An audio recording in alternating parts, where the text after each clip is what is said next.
So I originally wanted to make this video a couple weeks ago when Obama released his budget, or when the Republicans released their budget, but life kind of got in the way, so I'm making this video now. And basically, what this video is going to be about is how to solve our debt crisis, because it is a crisis and it will bite us in the ass big time if we don't do something about it.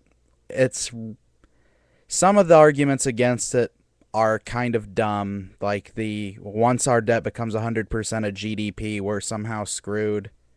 That's not true. Japan's been over 100% debt to GDP ratio forever, and they're the world's second biggest uh, country for economics, for GDP anyway. Okay, so right now we have roughly a $1.6 trillion yearly deficit. If we do the following things, we will not only have no deficit, we will actually have a surplus if we do what I'm about to tell you. And that the surplus will be $1.24 trillion yearly, which is crazy. Okay, so let's jump right into it. The first thing we have to do is we have to cut $650 billion from the defense budget. So now some people might think, holy shit, that's the entire defense budget. Actually, it's not, because the defense appropriations for the wars don't include intelligence, military intelligence, healthcare for veterans, a lot of other things. So my cuts would still leave us spending $353 billion, which is still way more than we should be spending. And what we do to actually do this is we end the war in Afghanistan, we end the global war on terror, we end basically our shadow war in Pakistan, and we basically decrease our global military presence because we have these troops around the world. And we basically just cut out of this budget a bunch of really retarded things we're doing. We're spending so much on Cold War era weapons that we will never use. So we need to get rid of those weapons. We need to sell them on the open market.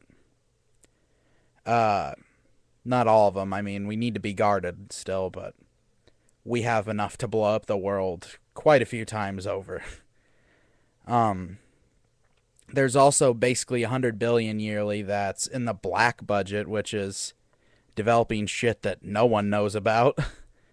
And then, so there's part one. Part two, cut funding to Israel, because we're not supposed to be supporting terrorists, and Israel's military openly attacks civilians, and they make no bones about doing it. So, seems pretty obvious to me. Rand Paul, a Republican, even supports this idea. Next is let 100% of the Bush tax cuts expire. All of them.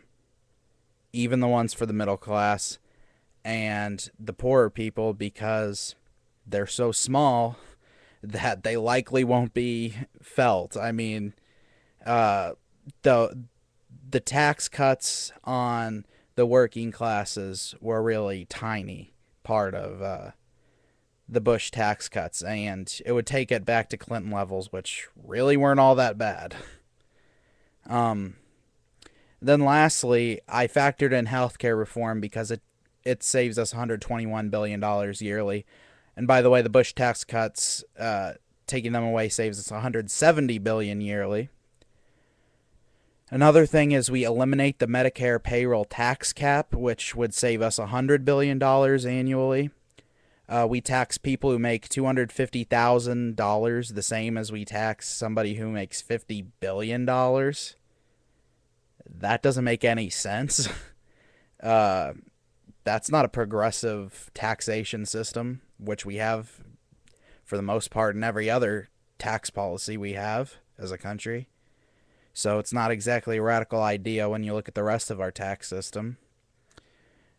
This one, people, I'm probably going to take some heat for, but legalize non-hard drugs. We would save on wasteful court trials and prison system overcrowding, and we'd also save on our troops on the border and law enforcement. And this has actually been done in Argentina, and they have lower rates of addiction. Don't take my word for it. Look it up. It's been nothing but a success story in places like Argentina where they've tried it. This one is, if you're a liberal, you'd probably like this idea. If you're not a liberal, you probably wouldn't. Merge all of our current government healthcare plans into a single payer healthcare system. Right now, we have Medicare, Medicaid, Social Security Disability, SHIP, COBRA, the Federal Employee Health Care Plan, Medicare Part D, Medicare Part B, Medicare Advantage, VA hospitals, VA drug plans, and a bunch of these other government entities. And if we merge them all into one, it would save us a great deal of money to have one single unified service. And also absorb would be all the lost revenue from the tax credits that we're going to be giving from this new healthcare bill. There'd be lower administrative costs. We wouldn't have to have insurance commissioners in every state paying them and their staff's wages. I mean, just crazy. Just crazy. And then another part of that would be enacting tort reform, something Republicans have actually championed. That would save us $54 billion annually.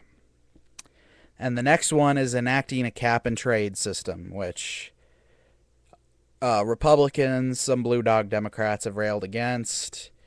But it's really worked in just about every country it's found in. And it basically cleanses our environment while we're at it. Not really cleanses it as much as it will prevent global warming. I'm not going to get into a debate about global warming because it's pretty fucking obvious that it's real. I might make a video on that later down the road. But yeah, basically the rest of the industrialized world has a cap and trade system. And if we enacted one here in the United States, estimates say that it would save us $271 billion annually, every single year. Another one, and this is a very conservative idea actually, is base public sector pay on private sector pay scales. I'm going to just use a common sense approach. If somebody's doing the same job, shouldn't they get the same pay, no matter who they work for?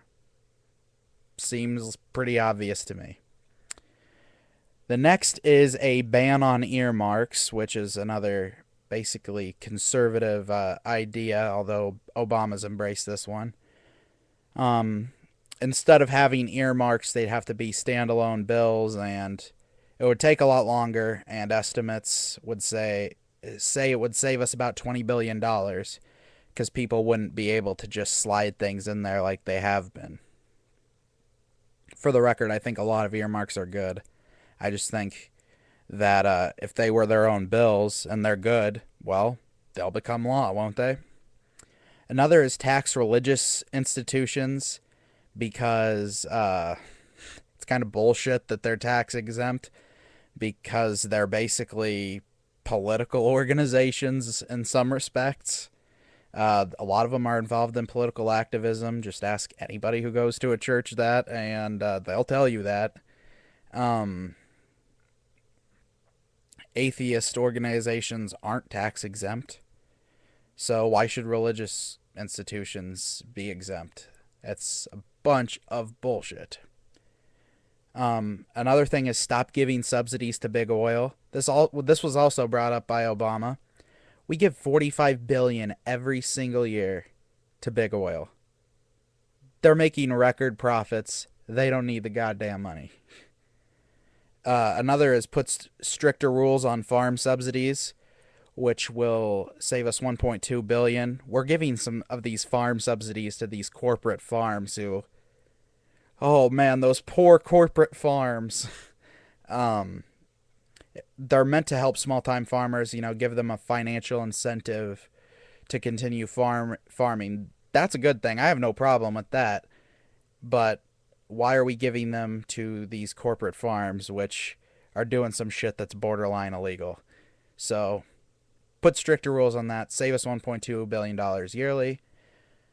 This one probably would generate the most controversy. Cut wages and benefits of federal employees by 0.5%.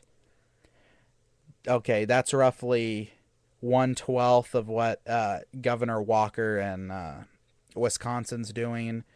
But I'm not mentioning collective bargaining because that's a right. I actually don't think the unions would be necessarily opposed to that. Anyway, the next one is just enacting measures to get us back to regular unemployment will save us $582 billion yearly. So basically, what I'm saying by that is once the economy's back on track, we will gain $582 billion anyway with doing absolutely nothing because more people will be taxed because they're employed and spending money and getting taxed for spending their money. Another is end corporate welfare because it's a fucking oxymoron. And that would save us $92 billion. And then there's getting our government technically competent. A group of leading tech CEOs propose saving money by consolidating government information technology, streamlining supply chains, reducing energy use, sharing more support services, moving to electronic self-service, coupled with selling government buildings and other assets. That would save us $100 billion yearly, and for probably around 5 or 6 years. And then I've got there's a bunch of other miscellaneous reforms which you can see down there. I'm going to type them out down there. Which would save us an additional $62.9 billion. So if we enacted this plan, like I said, we would go from $1.6 trillion deficit every year to a $1.24 trillion surplus every year, which, for the record, that is the most in American history by like a mile. So it'll never happen, unfortunately, but that is how we would do it. I'm out.